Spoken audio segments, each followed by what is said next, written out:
Hello दोस्तों, नमस्कार। तो कैसे हो आप? उम्मीद है शानदार होंगे, जानदार होंगे और अच्छे होंगे और आप अपनी तैयारी कर रहे होंगे। ठीक है, 16 तारीख से आपकी सामाजिक विज्ञान की यानी एसएसटी की एग्ज़ाम है। तो आज हम कुछ चैप्टर पढ़ेंगे। वही पीछे हमने बहुत सारे चैप्टर देखे थे, जिनमें से सारे चैप्टर जो राजनीतिक विज्ञान के थे। आज हम जो चैप्टर देखेंगे वो अर्थव्यवस्था के रूप में देखेंगे। ठीक है, तो हम चलते हैं समय खराब न करते हुए। ठीक है, तो इसमें हम पहले जो चैप्टर पढ़ेंगे सामाजिक विज्ञान का आर्थिक विकास की समझ में, जो अर्थशास्त्र का एक चैप्टर भी है। ठीक है, तो मैं इसका थोड़ा सा लंबा कर देता हूँ। दिख रहा है ना आपको? उम्मीद है दिख रहा होगा। ठीक है, तो मैं पढ़ना स्टार्ट कर देता हूँ ताकि आपका समय का खराब न करे। आप इस वीडियो को रिवीजन के तौर पर देख लेना।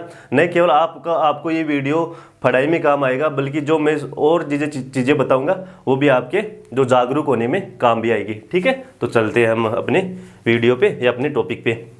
तो प्रति व्यक्ति आय, प्रति व्यक्ति क्या है? कुल जनसंख्या में हम किसका भाग देते हैं? देश की कुल आय का। ठीक है, और प्रति व्यक्ति आय को ही हम औसत आय भी कहते हैं। ठीक है, प्रति व्यक्ति आय को हम औसत आय के रूप में भी जानते हैं। आर्थिक सर्वेक्षण 2019-20 के अनुसार सर्वाधिक प्रति व्यक्ति आय किसकी है? तो सर्वाधिक प्रति व्यक्ति आय किसकी है? हरियाणा की। किसी सामान्य शरीर द्रव्यमान सूचकांक BMI का मापदंड है, यानी बॉडी मास इंडेक्स, जो लंबाई को इंगित करता है, अपने वेट को, चेस्ट को। उसमें जो एप आता है, एप में भी आप भी है ना, उसमें लिखकर और जो अपना डाटा है, अपनी हाइट कितनी है, वो सारा मापदंड बता देगा कि आपको कितनी कैलोरी की आवश्यकता है, कितनी कैलोरी की आवश्यकता नहीं है। तो इसमें क्या आएगा? -2 से 2। UNBP 2018 की मानव सूचकांक रिपोर्ट में भारत का स्थान कौन सा है? तो इसमें है 130वां। प्रति व्यक्ति आय की गणना पर की जाती है। प्रति व्यक्ति आय की गणना की जाती है डॉलर में। किसी देश का विकास किस आधार पर निर्धारित किया जाता है? तो उपयुक्त सभी प्रति व्यक्ति आय, साक्षरता और औसत साक्षरता। ठीक है, और उसमें UNDP इसमें ये जारी करती है। निम्नलिखित पड़ोसी देशों में मानव विकास के लिहाज से किस देश की स्थिति भारत से बेहतर है? तो भारत की स्थिति श्रीलंका की बेहतर है। ठीक है, औसत आय को प्रति व्यक्ति आय भी कहा जाता है। भूमिगत जल नवीनीकरण साधन का एक उदाहरण है। देश के लिए लोग मिले जुले लक्ष्यों को देखते हैं, विकास। आगे चलते हैं, थोड़ा सा इसको मैं बड़ा कर देता हूँ ताकि आपको दिख जाए। दिख तो रहा होगा या नहीं दिख रहा होगा? चलो मैं बोल देता हूँ। सरदार सरोवर बांध किस नदी पर बना है? तो सरदार सरोवर बांध किस पे बना है? नर्मदा नदी पे बना है। ठीक है, तो वही हमने देखा था कि नर्मदा बचाओ आंदोलन पहले क्या हुआ था कि वहाँ के मूल निवासी आंदोलन कर रहे थे। ठीक है, अब वहाँ पे क्या बना दिया कि जो स्टैच्यू ऑफ यूनिटी बना दी गई और वहाँ पे बांध बना दिया गया। तो बांध से जो निष्कासित हुए लोग, वो अपने मुआवजे के लिए मांग कर रहे हैं। पहले ये जो आंदोलन था पर्यावरण पर आधारित था, अब ये आंदोलन जो यहाँ से जो लोगों को हटा दिया गया है ना, उस पर आधारित हो गया है। उनको जो मुआवजा नहीं मिल रहा है, उनको पुनर्वास नहीं मिल रहा है, तो लोग अब बहुत संख्या में जुड़कर आंदोलन कर रहे हैं। तो ये किस नदी पर है? नर्मदा नदी पर। साक्षरता दर से आप क्या समझते हैं? साक्षरता यानी कोई भी व्यक्ति जो पढ़ा लिखा हो, जो 7+ आयु का हो गया हो, ठीक है, जिसकी आयु 7 से अधिक हो और वो पढ़ व लिख सकता हो, साक्षरता के अंतर्गत आता है। BMI क्या है? हमने पीछे देख लिया कि बॉडी मास इंडेक्स, शरीर द्रव्यमान सूचकांक। इसे कैसे ज्ञात कर सकते हैं? इसे आप ज्ञात कर सकते हैं लंबाई के अनुसार, चेस्ट वेट के अनुसार। ठीक है, विश्व बैंक मापदंड के अनुसार मध्यम आय वर्ग के देश का मानक क्या है? UNDP है ना। UNDP के अनुसार जो मध्यम आय है उसको हम ज्ञात कर सकते हैं, जिसमें प्रति व्यक्ति आय भी होनी चाहिए, साक्षरता भी होनी चाहिए और शिक्षा भी होनी चाहिए। मानव विकास सूचकांक किस संस्था द्वारा किया जाता है? UNDP द्वारा। ठीक है, शिशु मृत्यु दर से आप क्या समझते हैं? शिशु मृत्यु दर यानी 1 वर्ष के अंतर्गत, यानी 1 साल का जो बच्चा होता है पर 1000 बच्चों पर मरने वालों की संख्या शिशु मृत्यु दर कहलाती है। और शिशु जन्म दर से आप मतलब ये दोनों आप पूरे के एक दूसरे के। विकास की धारणीयता से क्या है? विकास की धारणीयता ऐसा है कि विकास होना चाहिए और अपना जीवन क्या है कि बेहतर होना चाहिए। वही विकास से अपनी जो भावी पीढ़ियों के लिए भी बचा कर हमें रखना चाहिए। जैसे हमने गाड़ी में पेट्रोल भराया 500 रुपये का और किसी ट्रैफिक लगा 10 मिनट का, तो हमें अपनी गाड़ी बंद कर देनी चाहिए, क्योंकि जो पेट्रोल है वो परंपरागत संसाधन है, गैर नवीनीकरण संसाधन है, तो उसको हमें बचाना चाहिए ताकि भावी पीढ़ियों के लिए भी काम आ सके। ठीक है, औसत आय किस प्रकार ज्ञात की जाए? औसत आय को ही प्रति व्यक्ति आय कहा जाता है, जिसमें कुल जनसंख्या, कुल राष्ट्रीय आय का कुल जनसंख्या में भाग देकर निकाला जा सकता है। विभिन्न राज्यों या देशों की तुलना किस आधार पर की जाती है? तो प्रति व्यक्ति आय के आधार पर ही जो इसकी तुलना की जाती है। मानव विकास सूचकांक का क्या महत्व है? मानव विकास सूचकांक का महत्व है कि जो प्रति व्यक्ति आय है, शिक्षा है, और स्वास्थ्य है।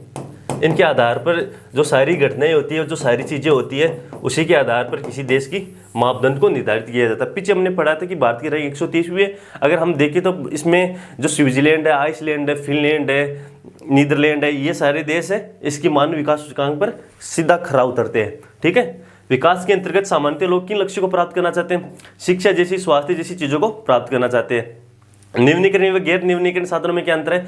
निम्नीकरण यानी जो हम बना सकते हैं, ठीक है, वही गैर निम्नीकरण को हम नहीं बना सकते। गैर निम्नीकरण में जैसे पेट्रोल है, डीजल है, ये सारी चीज़ें आती है। और निम्नीकरण में जैसे सौर ऊर्जा है, पवन ऊर्जा है, बायोगैस है, भूतापी ऊर्जा है, ज्वारीय ऊर्जा है, ये सब आते हैं। ठीक है, विश्व बैंक व संयुक्त राष्ट्र की अवदानों को इसमें अंतर लिख देना आप। और सार्वजनिक सुविधा से आप क्या समझते हैं, ये भी आप लिख देना, कुछ खास नहीं है। आगे चलते हैं।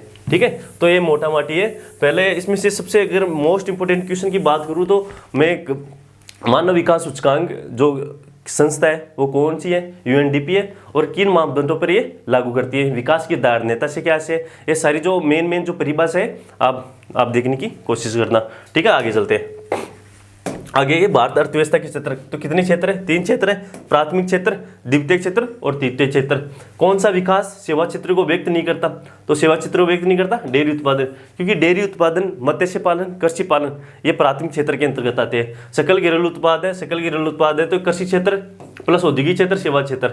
भारत में सबसे बड़ा औद्योगिक क्षेत्र है तो कौन सा है? सेवा क्षेत्र है। और सेवा क्षेत्र से ही भारत को सबसे बड़े आय, जो राष्ट्रीय आय है, जो खर्चा पानी है, वो सबसे ज़्यादा तृतीय क्षेत्र से हमें प्राप्त मिलता है।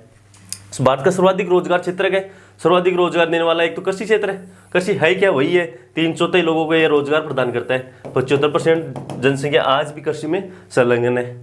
अलग बेरोजगारी तब होती है जब लोग अपनी क्षमता से कम काम कर रहे हैं। अलग बेरोजगारी जिसे परसेंट बेरोजगारी भी कह सकते हैं, जिसमें से एक खेत है, खेत में से 10 लोग लगे, 10 लोगों का काम ही नहीं है।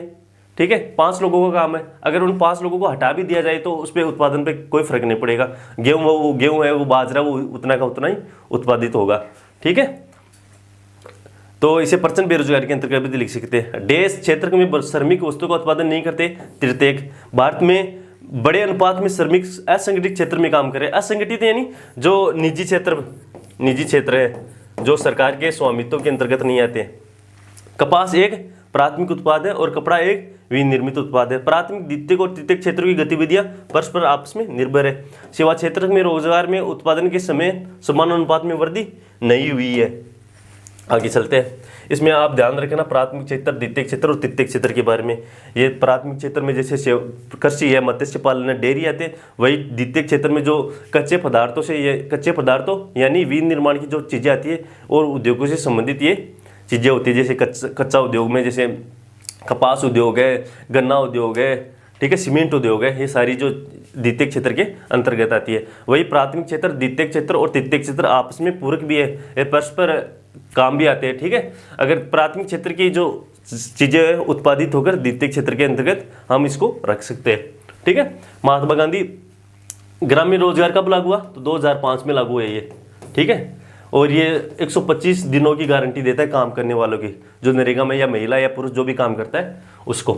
स्वामित्व आधारित क्षेत्र कौन कौन से? स्वामित्व के आधार पर कौन कौन क्षेत्र है? एक तो सार्वजनिक क्षेत्र है और एक निजी क्षेत्र है। सार्वजनिक में तो जैसे भारतीय रेल है, डाक है, और भी क्षेत्र आते हैं। वही निजी के क्षेत्र में जो स्वयं की जो एकल खुद मालिकी होता है वही क्या आता है? निजी क्षेत्र के अंतर्गत आता है। कृषि क्षेत्र की 2 समस्या क्या है? कृषि क्षेत्र की समस्या है कि जो किसान है, किसान को आय अच्छी नहीं मिलती है। ठीक है, वही सूखा, अकाल वगैरह सारी चीज़ें पड़ जाती है, तो इसकी बहुत सारी समस्या आप लिख देना इसमें। सेवा क्षेत्र को 4 उदाहरण लीजिए। सेवा क्षेत्र में बैंकिंग आता है, संचार आता है, टेलीफोन आता है, ये सारी चीज़ें किसमें आती है? जो मैं पढ़ा रहा हूँ ये भी क्या है? तृतीय क्षेत्र के अंतर्गत आता है। तृतीय सेवा क्षेत्र को तृतीय क्षेत्र भी कहा जाता है। औद्योगिक क्षेत्र के 2 उदाहरण लिखो। औद्योगिक क्षेत्र के 2 उदाहरण लिख देना, जैसे सीमेंट उद्योग है, कपास उद्योग है, ये सब। प्राथमिक क्षेत्र, द्वितीय क्षेत्र, तृतीय क्षेत्र की गतिविधि की कोई विशेषता, ये मैंने पीछे बता दिया। अब ग्रामीण क्षेत्र कृषि की महत्वपूर्ण है, क्योंकि ग्रामीण क्षेत्रों में कोई रोजगार नहीं है, रोजगार की कोई साधन नहीं है। ठीक है, और अगर रोजगार के साधन नहीं है तो जो लोग हैं वो कहीं ना कहीं तो रोजगार करेंगे और अपना पेट का पालन करेंगे। तो क्या है कि ग्रामीण क्षेत्रों में कृषि का बहुत ज़्यादा महत्व है, क्योंकि जो जनसंख्या अधिकतर लोग हैं कृषि पर ही निर्भर है। ठीक है, संगठित असंगठित रोजगार क्षेत्र से आप क्या समझते हैं? संगठित संगठित में तो जो सरकार के स्वामित्व के अंतर्गत आता है, असंगठित में यानी जो सरकार के अंतर्गत में आता है, सरकार के अंतर्गत में नहीं आता है, ये खुद का निजी होता है। संगठित क्षेत्र में वेतन और भत्ते नियमित रूप से मिलते हैं, वही असंगठित क्षेत्र में वेतन और भत्ते नहीं मिलते हैं। ठीक है, असंगठित क्षेत्रों का दोष भी है, जैसे समय पर वेतन नहीं मिलना, काम से पहले ही निकाल देना। ठीक है, बहुत सारी समस्या है। ठीक है, आप संगठित क्षेत्र असंगठित क्षेत्र में 4 अंतर लिख देना आप। ठीक है, सार्वजनिक क्षेत्र क्यों आवश्यक है, कारण प्रस्तुत कीजिए। सार्वजनिक क्षेत्र बिल्कुल आवश्यक है। जो व्यक्ति अब निजी बिजनेस खड़ा नहीं कर सकता, वो सार्वजनिक क्षेत्र के जो सरकार है वही तो उसका भरण पालन पोषण करेगी। जिसमें से जो है, जैसे निजी क्षेत्र में अस्पताल है, अस्पतालों में जिनके पास पैसा होगा, बड़े बड़े अस्पतालों में वो दिखा लेंगे, वो अपने आप को जो स्वास्थ्य की जो लाभ वो ले सकेंगे। वही जो जिसके पास पैसा नहीं है, जो गरीबी रेखा से जूझ रहे हैं, वो तो जो सरकारी गवर्नमेंट हॉस्पिटल है उसी पर निर्भर रहेंगे ना। तो सार्वजनिक क्षेत्र तो आवश्यक ही है, बिल्कुल आवश्यक है। हर चीज़ें हम निजीकरण नहीं कर सकते हैं। ठीक है, हर चीज़ों को प्राइवेटाइजेशन करेंगे तो जो गरीबी रेखा से या जो दलित पिछड़े शोषित लोग हैं उनका क्या होगा फिर। पर्सन बेरोजगारी से क्या अभिप्राय है। पर्सन बेरोजगारी यानी रोजगार नहीं मिलना, अलग मात्रा में रोजगार का मिलना। ठीक है, जो मैंने बता दिया कि पिछले मैंने कृषि को उदाहरण दिया, जैसे 10 लोग काम कर रहे हैं, जरूरत केवल 5 लोगों की है, तो 5 लोग क्या है, अलग बेरोजगारी के अंतर्गत में आता है। अलग बेरोजगारी मतलब अयोग्यता होने के बावजूद भी रोजगार का नहीं मिलना। फिर आगे देखते हैं भारत में तृतीय क्षेत्र क्यों महत्वपूर्ण बनता जा रहा है, क्योंकि ये सकल घरेलू उत्पादों में भी महत्वपूर्ण भूमिका निभाता है। वही तृतीय क्षेत्र सेवा क्षेत्र है। सेवा क्षेत्र है, इसमें से जो सरकार है उसको सबसे ज़्यादा आमदनी की प्राप्ति होती है। आमदनी की प्राप्ति होगी तो वो ज़्यादा महत्व किसको देगी, तृतीय क्षेत्र को देगी। अलग बेरोजगारी और पर्सनल बेरोजगारी में अंतर आप मैंने बता दिया। असंगठित क्षेत्र की समस्या मैंने बता दी, काम समय पर काम नहीं मिलना, वेतन नहीं मिलना, हाउस रेंट वही नहीं मिलना, भत्ता वगैरह नहीं मिलना। ठीक है, और समय से पहले ही छुट्टी कर देना, दोष है। और असुरक्षित भी है, क्योंकि इसमें जो निश्चित अवधि के लिए काम प्रदान नहीं किया जाता। ठीक है, जैसे कोई मजदूर फैक्ट्री में काम कर रहा है तो उसको निकाल सकते हैं, मतलब कभी भी निकाल सकते हैं। ठीक है, तो ये असुरक्षित है लगभग। भारत में 1973-74 से वही मैं बता रहा था कि सार्वजनिक क्षेत्र और निजी ये अलग अलग है। सार्वजनिक और निजी ये सिस्टम दोनों अलग है, और संगठित असंगठित मैंने बताया था वो भी अलग है। जैसे सार्वजनिक क्षेत्र में जैसे कोई अध्यापक है सरकारी जॉब में, वो 30,000 रुपये उसको मिलते हैं। वही किसी निजी क्षेत्र में कोई जूते का कारोबार कर रखा है, ठीक है, उसकी आमदनी जैसे वो 1500 रुपये की एक जूतों की एक जोड़ी बेचता है, सपोज कर वो 10 जोड़ी बेचता है, तो 1,50,000 रुपये हो गए। तो ये निजी क्षेत्र का वैसे भी अच्छा, निजी क्षेत्र के अंतर्गत वैसा अच्छा माना जाता है। ठीक है, वही हम देखते हैं कि ये संगठित क्षेत्र और असंगठित क्षेत्र में थिन लाइन डिफरेंस है। ठीक है, ये मत समझ लेना कि जो निजी क्षेत्र है वो ज़्यादा सुरक्षित नहीं है, बिल्कुल सुरक्षित ही है। ठीक है, जबकि असंगठित क्षेत्र सुरक्षित नहीं है। ठीक है, भारत में 1973-74 से 2013-14 में कृषि उद्योग व सेवा क्षेत्र की भूमिका में अंतर आया, बिल्कुल आया। कृषि पर निर्भर रहने वाले लोगों में कमी आई है और सेवा क्षेत्र में काम करने वाले लोगों में अधिक वृद्धि हुई है। महात्मा गांधी ग्रामीण रोजगार योजना के उद्देश्य क्या लिखे, रोजगार प्रदान करना। ठीक है, जो महिलाओं को स्वावलंबी बनाना, आत्मनिर्भर बनाना, आर्थिक रूप से संपन्न बनाना। और मनरेगा ये लिख दिया ना 2005 का। और भारत में रोजगार के विभिन्न क्षेत्र के उदाहरण सहित स्पष्ट कीजिए। बहुत सारे क्षेत्र जैसे कपड़ा उद्योग है, गन्ना उद्योग है, इसके बारे में आप लिख देना। रोजगार सृजन की स्थिति बताते हुए अतिरिक्त रोजगार सृजन के उपाय सुझाइए, तो आप लिख देना इसके बारे में। आगे चलते हैं। वीडियो ज़्यादा लंबी हो जाएगी तो मैं थोड़ा सा फास्ट कर रहा हूँ इन चीज़ों को। बैंकों के ऋण के औपचारिक स्रोतों की कार्य प्रणाली पर नियंत्रण करता है, तो कौन नियंत्रण करता है, भारतीय रिजर्व बैंक। औपचारिक और अनौपचारिक में यह है कि औपचारिक क्षेत्रों को सरकार के अंतर्गत आता है, वही अनौपचारिक जो ऋण प्रदान करता है, जैसे जमींदार, महाजन है, सेठ लोग हैं, वो प्रदान करते हैं। ठीक है, वो उच्च दरों पर ऋण प्रदान करते हैं, और जैसे रिजर्व बैंक है, सहकारी है, ये सब कम दरों पर ब्याज प्रदान करते हैं। ठीक है, ऋण के औपचारिक स्रोतों में शामिल नहीं है, तो शामिल नहीं है कौन सा है, नियोक्ता शामिल नहीं है, व्यवसाय बैंक शामिल है, सहकारी बैंक शामिल है, ये बैंक वांग सब औपचारिक श्रेणी के अंतर्गत आते हैं। उधार देने का न्यूनतम विकसित स्रोत है तो ग्रामीण बैंक। प्रोफेसर मोहम्मद यूनुस के संदर्भ में असत्य, तो ये असत्य। 2006 में अर्थशास्त्र हेतु नोबेल प्रकाश से सम्मानित। बैंक जमा का कितना प्रतिशत हिस्सा नगद के रूप में अपना पास रखते हैं? तो 15%। बैंक एक मध्यस्थता का काम करता है, जैसे यहाँ जमा करता, पैसे जमा कराना है, और ये जैसे 15,000 रुपये जमा कराना है, तो इसका 15% निकाल के 15% जमा करता है, ताकि कोई भी निकालने वाला है तो निकाल सकता है। और बाद में ये जो ऋणदाताओं को ये बैंक दे देता है। ये जैसे जमा कराताओं को देता है 2% और इनको देता है 5%, तो 3% का वो लाभ कमा लेता है। कौन? बैंक। देश ऋण की लागत और ऋण का बोझ बढ़ाती है उच्च ब्याज दर। बैंक जमाओं पर ध्यान देने वाले ब्याज से ऋण पर अधिक ब्याज लेती है। बिल्कुल। नवंबर 2016 में 500 और 1000 के नोट, इसका विमुद्रीकरण कर दिया गया था, अमान्य घोषित कर दिया गया, ये विमुद्रीकरण कर दिया गया। ठीक है, आज से जो पुराने नोट है प्रचलन में नहीं होंगे। मुद्रा स्टॉक जनता के पास करेंसी तथा बैंकों में जमाओं से मिलकर मुद्रा स्टॉक बनाता है। आगे चलते हैं। हमें जो अब आगे कौन सा चैप्टर आएगा? वैश्वीकरण व अर्थव्यवस्था। ठीक है, तो इसको कंप्लीट करते हैं। पहले नकदी हित लेन देन के दो माध्यम लिखे। नकदी है जैसे चेक के माध्यम से, जैसे नगद नहीं लेना है ना, तो किसके माध्यम से? चेक के माध्यम से, एटीएम के माध्यम से, फोन पे, गूगल पे, उनके माध्यम से हो सकता है। विमुद्रीकरण से कैसे है? विमुद्रीकरण से ऐसे कि जो मैंने पीछे बताया, अभी भी बताया ना, कि पुरानी जो नोट है वो प्रचलन में नहीं होंगे। ठीक है, वही जो नई करेंसी है वो ही प्रचलन में आएगी। ठीक है, और आरबीआई यानी रिजर्व बैंक ऑफ इंडिया द्वारा ही मान्य जो करेंसी है वही चलन में होगी। स्वयं सहायता समूह से क्या समझते हैं? स्वयं सहायता समूह से इतना ही समझते हैं कि स्वयं सहायता समूह ग्रामीण क्षेत्रों के, ज़्यादातर ग्रामीण क्षेत्रों के अंतर्गत आता है।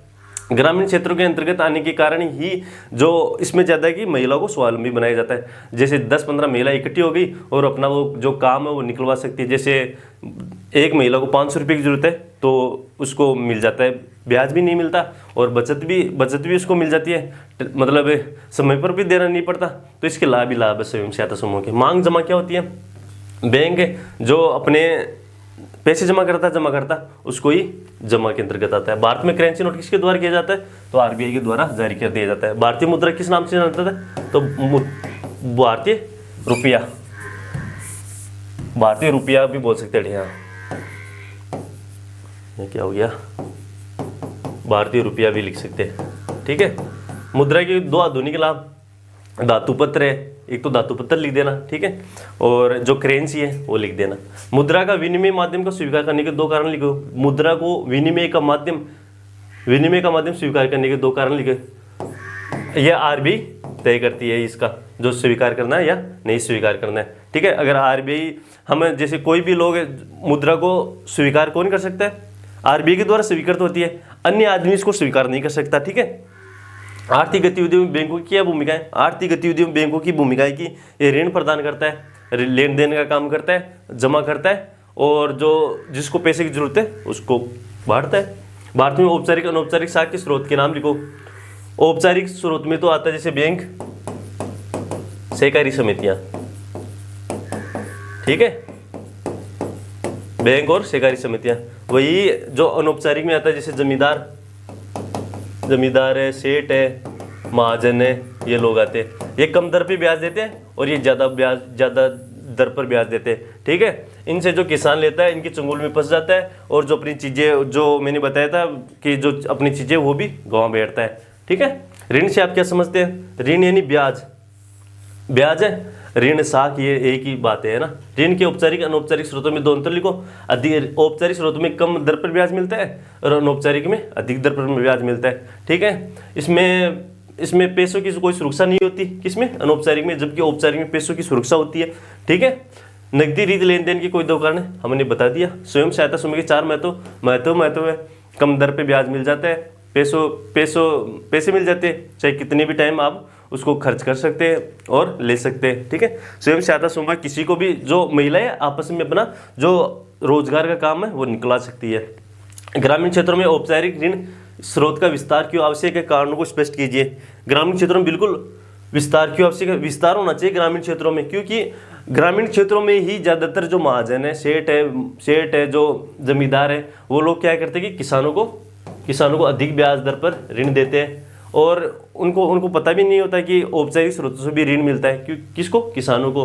अगर किसानों को पता नहीं होगा तो वो सीधा जमींदारों से लेंगे, जो ब्याज है, ब्याज में रुपये, ठीक है। बाद में क्या होता है कि अधिक ब्याज दर के कारण ये किसान चंगुल में इनके फंस जाता है। कालांतर में ये होता है कि जो इनके पास जो जमीनें होती है वो भी हड़प ली जाती है। क्या ऋण लेना बुरा है? बुरा तो नहीं है। अपने उत्तर के समर्थन में तर्क स्पष्ट कीजिए। ऋण लेना बुरा नहीं है। जैसे कोई भी किसी को भी जैसे बैंक से ऋण लेना हो तो जैसे 1.5-2 लाख का हमने ऋण लिया तो ऋण लेके किसी को किसी भी विकास में इसको लगा सकते हैं और मुनाफा कमा सकते हैं। टाइम आने पर हम उसको जो ऋण है उसको चुका देंगे, ठीक है। जैसे जैसे उस चीज़ से में उत्पादन से जो पैसा मिलेगा वो वापस हम चुका देंगे। 100, 200, 500 रुपये के नोट देखिए, उन पर भारतीय विरासत को दर्शाया गया है। तो रानी की वाव है 100 के नोट पर, तो ठीक है। और 500 के नोट पर कौन सा है? लाल किला है।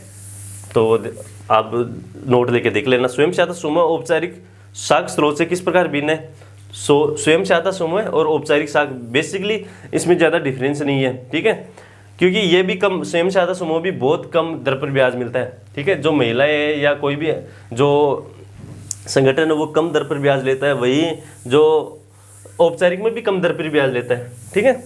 भारत में ऋण स्रोतों का उल्लेख करते हुए स्पष्ट कीजिए इन स्रोतों के साथ किस प्रकार की समस्या जुड़ी हुई है, समाधान कीजिए। तो आप जो समाधान है उसमें लिख देना। गरीबी के लिए इसमें देखो, ये जो निम्नांक प्रश्न है ये तो याद रखना कि मुद्रा और शाखा वाला 4 नंबर का जो बड़ा प्रश्न है वो आएगा, जिसमें से आपको ध्यान रखना है कि औपचारिक और अनौपचारिक स्रोत, स्वयं सहायता समूह है, संगठित असंगठित क्षेत्र, वो क्षेत्र वाले पार्ट में आ गया। तो आप ये देख लेना, औपचारिक अनौपचारिक शाख अंतर स्पष्ट कीजिए, ठीक है। स्वयं सहायता समूह वाला देख लेना, मैंने पीछे बता भी दिया, पढ़ाया भी दिया थोड़ा थोड़ा सा। और थोड़ा थोड़ा सा आप जो किताब है पासबुक की मदद से लोगे तो तुरंत आपको समझ में भी आ जाएगा, ठीक है। आगे चलते हैं। अब वैश्वीकरण में आ गया। वैश्वीकरण किसने कहा बोलता है कि विभिन्न देशों के बीच में जो परस्पर संबंध यानी तीव्र एकीकरण की प्रक्रिया और परस्पर संबंध को वैश्वीकरण के अंतर्गत रख सकते हैं। वही अर्थव्यवस्था, अर्थव्यवस्था यानी आर्थिक रूप से जुड़ी हुई चीजें को अर्थव्यवस्था के अंतर्गत आता है, ठीक है। ये क्या हो गया? किसी देश से बहुराष्ट्रीय कंपनी की स्थापना में महत्वपूर्ण कारण क्या है? तो बाजार से नजदीकी। कौन सी बहुराष्ट्रीय कंपनी अमेरिकी नहीं है? कौन सी नहीं है? अमेरिका वाली नोकिया नहीं है। विश्व की सबसे महंगी मोटर गाड़ी निर्माता कंपनी है फोर्ड मोटर्स। कौन सा वैश्वीकरण का परिणाम है? तो सारे तीव्र वैश्वीकरण, वस्तुओं सेवाओं में निवेश से प्रौद्योगिकी का उत्पादन आदान प्रदान। भारतीय कंपनी नहीं है, तो कौन सी नहीं है? कारगिल फूड्स नहीं है। आयात पर कर देश व्यापारी का एक उदाहरण है। विश्व के लगभग 160 देश विश्व व्यापार संगठन के सदस्य हैं, यानी WTO, world trade organisation. Bharat में सन 1991 में आर्थिक सुधार हुए, जिसमें आर्थिक सुधार हुए उदारीकरण, निजीकरण, वैश्वीकरण तत्कालीन प्रधानमंत्री PV नरसिंह राव के द्वारा। विभिन्न देशों के बीच परस्पर संबंध और तीव्र एकीकरण की प्रक्रिया वैश्वीकरण कहलाती है। विदेशी व्यापार का एक बड़ा भाग बहुराष्ट्रीय कंपनी द्वारा नियंत्रित होता है। WTO का पूरा नाम, तो WTO का पूरा नाम वर्ल्ड ट्रेड ऑर्गेनाइजेशन। भारत की किन्हीं 4 बहुराष्ट्रीय कंपनी का नाम लिखो, तो लिख देना रिलायंस है, टाटा है, ठीक है, इन्फोसिस है, बिरला है, अडानी है, ये लिख देना। इसमें से भी टाटा जो बहुराष्ट्रीय कंपनियों में सबसे बेस्ट कंपनी मानी जाती है। भारत में रोजगार प्रदाता 2 शुरुआत क्षेत्रों के नाम लिखो। तो भारत में रोजगार जो प्रदान करने वाले 2 शुरुआत क्षेत्र है, जैसे जो कंपनियां बड़ी बड़ी वो है, और जैसे वस्त्र उद्योग है वो है, और कृषि उद्योग है, वो भी सर्वाधिक रोजगार प्रदान करते हैं। आगे देखते हैं। वैश्वीकरण की दृष्टि से कौन सा वर्ष में दूरगामी नीतिगत परिवर्तन किए गए? तो सन 1991 में RLP यानी उदारीकरण, निजीकरण और वैश्वीकरण की प्रथा लाई गई थी। कोटा से आप क्या समझते हैं? कोटा यानी कोई किसी भी चीज़ का कोटा, यानी एक बड़ी मात्रा में कोई सामान को रखना, इकट्ठा करना। उदारीकरण से क्या समझते हैं? उदारीकरण पहले क्या होता है कि जो आर्थिक गतिविधियां होती थी इसमें क्या हो जाता है कि बीच में अवरोधक या रुकावट पैदा हो जाती थी। हमने 1991 में सुधार करने के बाद में जो रुकावटें थी अपने देशों के बीच में या अन्य देशों के बीच में, अपने देश या राज्य के बीच में, तो हमने उनको समाप्त करके आगे बढ़ने की कोशिश की। कौन सा वैश्विक संगठन विश्व व्यापार से संबंधित नियमों को निर्धारित करता है? तो WTO।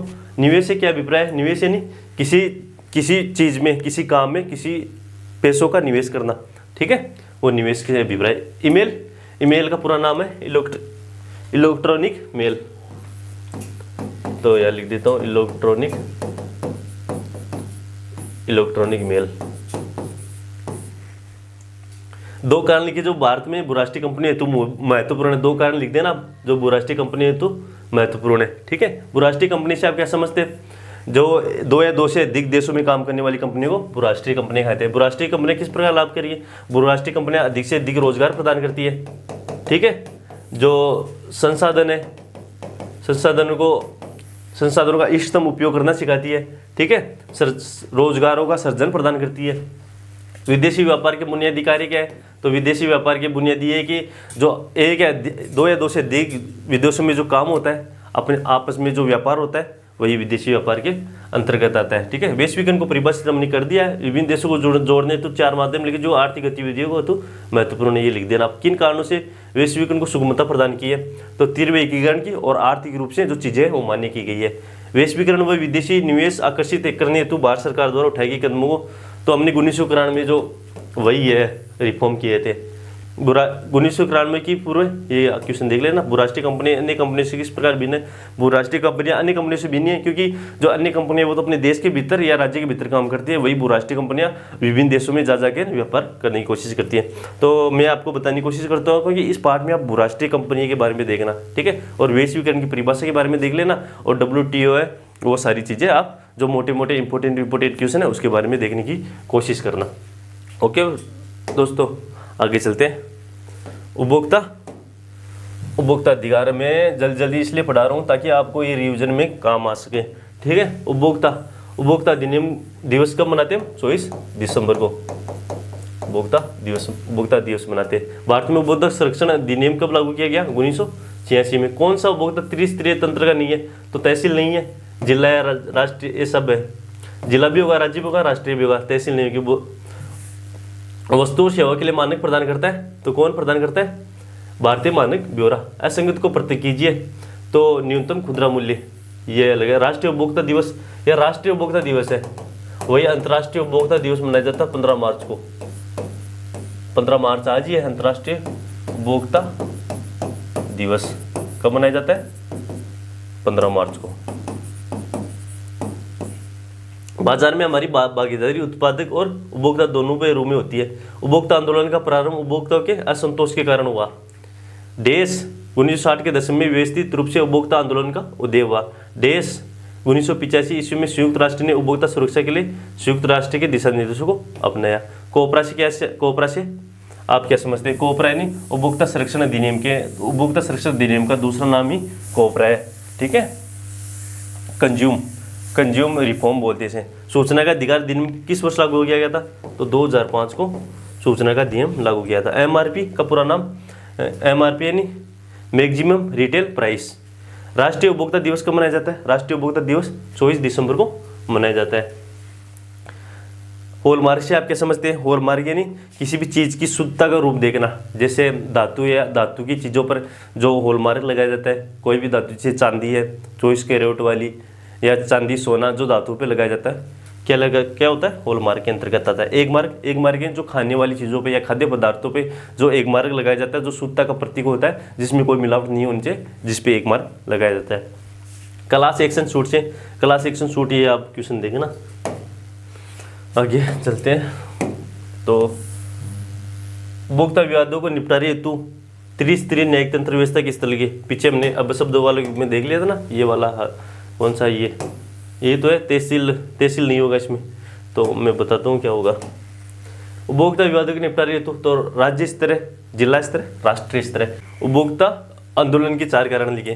तो उपभोक्ता आंदोलन के 4 कारण क्या है? एक तो जमाखोरी है, ठीक है, एक तो जमाखोरी है, और सामान में एक मिलावट है। सामान में मिलावट के कारण क्या होगा? आंदोलन नहीं होगा। और जो है रिश्वत ले लेते किसी चीज में, ठीक है, कालाबाजारी है। इनकी वजह से क्या हुआ? भारत में उपभोक्ता आंदोलन हुई है। ठीक है, उपभोक्ता के संदर्भ में चुनने का अधिकार क्या है? उपभोक्ता के संदर्भ में चुनने का अधिकार ये है कि जैसे उपभोक्ता के जो संरक्षण है उसके बारे में उपभोक्ताओं को जानकारी होनी चाहिए। RTI से आप क्या समझते हैं? RTI यानी सूचना का अधिकार है। RTI यानी ये 2005 में लागू किया गया था। ठीक है, 2005 में लागू किया गया था। इसमें क्या है कि किसी भी नागरिक को किसी भी सरकारी विभाग में जानकारी लेने का अधिकार है, जो तथ्य से जुड़ी होनी चाहिए। अगर तथ्य से नहीं जुड़ी होगी तो जो हमें किसी भी सरकारी विभाग से उसके विचार नहीं पूछ सकते, ये नहीं पूछ सकते कि आप लेफ्ट विंग हो कि राइट विंग हो। हम केवल उसको तथ्य पर आधारित जानकारी है वही प्राप्त कर सकते हैं। क्षतिपूर्ति निवारण के अधिकार से क्या समझते हैं? क्षतिपूर्ति निवारण यानी जो हम ठग चुके या हम शोषित हो सके, हमारे जो सामान में नुकसान हो गया है, तो उसके निवारण के लिए जो चीज़ें वो क्षतिपूर्ति निवारण के अंतर्गत आती है। लोगों से आप क्या समझते हैं?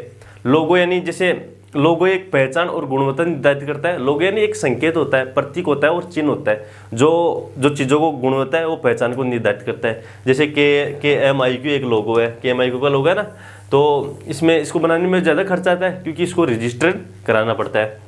जागरूक उपभोक्ता बनने हेतु हमें क्या सावधानी रखनी चाहिए? जागरूक उपभोक्ता बनने हेतु हमें बहुत सारी सावधानी रखनी चाहिए। हमें अपने अधिकारों की जो चीज़ें वो ध्यान में रखनी चाहिए। भारत में उपभोक्ता न्यायिक तंत्र है, ठीक है, बिल्कुल न्यायिक तंत्र है। कोई भी उपभोक्ता है उसका अगर शोषण हो गया है तो न्यायिक तंत्र है, उसको जैसे किसी भी शोषण हुआ है तो सज़ा भी है, ठीक है, जैसे 1 माह से लेकर 3 साल की सज़ा भी है, और जो पैसा है वो भी लेते हैं जो न्यायालय है। उपभोक्ता को प्राप्त किन्हीं 5 अधिकारों का चयन उल्लेख कीजिए। उपभोक्ताओं का है जैसे चयन का अधिकार है, उनको जैसे सामान में मिलावट ना हो उसका अधिकार है, उपभोक्ता संरक्षण का अधिकार है। ऐसे 5 आप लिख देना। उपभोक्ता संरक्षण हेतु सरकार के प्रयासों, सरकार ने 1986 में उपभोक्ता संरक्षण अधिनियम बनाया और अपने प्रयास जारी किए हैं। लोगो ये हमने पीछे पढ़ दिया। किन कारणों की वजह से उपभोक्ता का शोषण होता है? जमाखोरी से होता है, कालाबाजारी से होता है, सामान में मिलावट करने की वजह से शोषण होता है। उपभोक्ता के अपने कर्तव्य लिखे।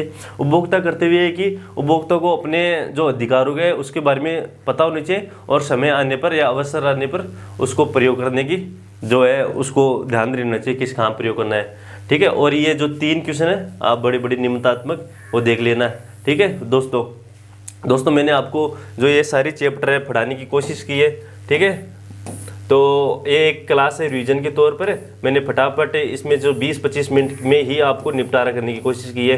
कोई भी आपको जो 5 पार्ट है 20-25 मिनट में नहीं पढ़ा सकता, लेकिन मैंने इसमें थोड़ा सा ऊपर की चीज़ें को पढ़ाने की कोशिश की है, ठीक है। तो मैं उम्मीद करता हूँ कि ये आपको समझ में आई होगी, ठीक है। ये आपको रिवीजन में काम आएगी। और आप जो अपने पास जो थोड़ा सा टाइम बचा है तो थोड़ा सा 2-4 घंटों में आप अपनी संजीव पासबुक या किसी भी किताब से पढ़ने की कोशिश करना, ठीक है। मैंने आपको उपभोक्ता संरक्षण अधिनियम जो पीछे लास्ट का पार्ट पढ़ा है इसके बारे में थोड़ा सा बताने की कोशिश की है, ठीक है। ये नहीं केवल बच्चों आपको जो पढ़ाई है एग्जाम में काम आएगा, बल्कि जो दैनिक जीवन में भी ये जो उपभोक्ता संरक्षण है हमें अपनी चीज़ों के बारे में ध्यान होना चाहिए, अपने अधिकारों के बारे में ध्यान होना चाहिए, ये जानकारी प्राप्त करवाता है, ठीक है।